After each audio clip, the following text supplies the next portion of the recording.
I think the whole thing changed when I got on my 12th birthday, and my mom got a present for me, and it was a book about Anne Frank in English. So a person that is really well known to the whole Jewish world, but not in Poland. So for us, for both her and for me, it was a person that we never heard about. And I was 12 years old, and this little book, it was a book in English, so my mom wanted me to keep learning English, and it was a little booklet with difficult words translated in this booklet. And it was very interesting because the book started by a description of Anne Frank getting 12, turning 12 and getting a diary, and it was also my present. So I got this book about Anne Frank and a diary. So I remember my mom said it's very interesting and I should really read this book. So I started reading it, and I think it was the first encounter with the Holocaust for me, like personally. So I read her diary, I could really understand what she's going through, because I was also 12. But then I realized that out of the sudden her whole life changed, and she had to leave the whole life behind, and she had to die, and even not far from my house. So suddenly it became, the whole topic of Holocaust became very close to me, and from that point on we already had plenty of books about Holocaust in our house. There's a whole shelf with books only about the Holocaust and the Jewish people, which my parents were always reading.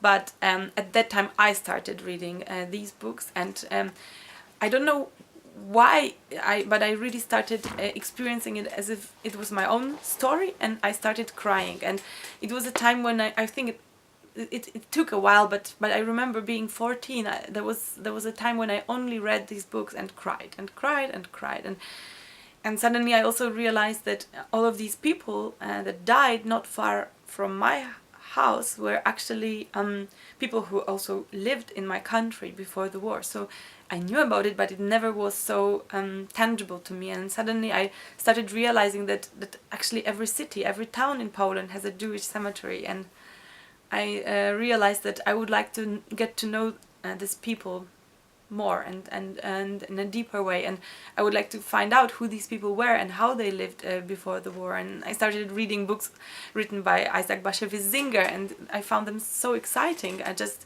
to see how the life that was that happened, that was present, the Jewish life that was really everywhere in Poland before the war. So I think this was a time when it became personal, and I did something very, now when I think about it, it was a little bit fanatic and strange, but I remember I was so moved, and I read so many books and poems and many things, and I decided I want my school to find out about it. And also being a child of a daughter of a teacher, it wasn't difficult to really make my projects to make my projects work. And I offered a lesson. I created a lesson with pieces of poetry and with memories, mainly memories from the Holocaust, or just written after the Holocaust. Really very, very moving, very sometimes very tragic, very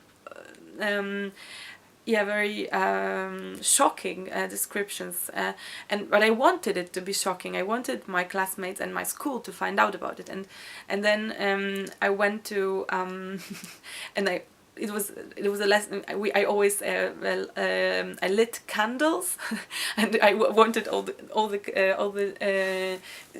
just wanted create an atmosphere in which people can really focus on it, and it was a little bit strange.